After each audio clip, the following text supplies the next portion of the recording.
1 minute 4 सेकंदाचं थरारक CCTV. 54व्या सेकंदाला ज्याची भीती होती तेच घडलं आणि भीषण अपघातानंतर 9 वर्षांची मुलगी ठार होते. तर तिच्यासोबत असलेली ही गरोदर महिलाही गंभीररित्या जखमी होते. नेमका हा अपघात कुठे झाला, कधी झाला आणि कसा झाला तेच या व्हिडिओतून आपण जाणून घेणार आहोत.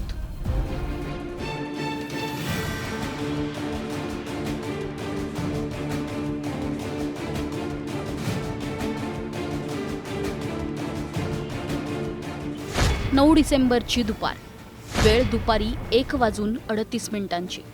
रस्त्याच्या कडेला तुम्ही दोघी जणी उभे असलेल्या पाहू शकताय. CCTV फुटेजमध्ये त्या रस्ता ओलांडण्यासाठी थांबल्या असल्याचं दिसतंय. CCTV फुटेजमध्ये जवळपास 50व्या सेकंदापर्यंत थांबलेल्या दिसतायत. रस्ता ओलांडण्यासाठी त्या योग्य वेळेची वाट पाहतायत, पण 50व्या सेकंदाला त्या रस्ता ओलांडण्यासाठी पुढे जातात आणि रस्ता ओलांडत असताना अवघ्या 4च सेकंदात अशी घटना घडते ज्यानं त्यांचं अख्खं आयुष्यच बदलून जातं. PMPMLच्या भरधाव बसच्या धडकेत 9 वर्षांची सुधा वर्मा हिचा जीव गेलाय, तर राधा वर्मा ही गंभीररित्या जखमी झाली आहे. तळवडे निगडी रस्त्यावर तळवडे चौकाजवळच हा भयंकर अपघात घडलाय. या अपघाताचं CCTV फुटेज आता समोर आलंय. राधा आणि तिचा पती तळवडे येथील खासगी कंपनीत कामाला होते.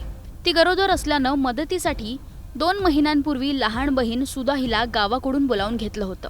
त्यांचा भाऊही त्यांच्यासोबत राहत असून तोही खासगी कंपनीत कामाला होता.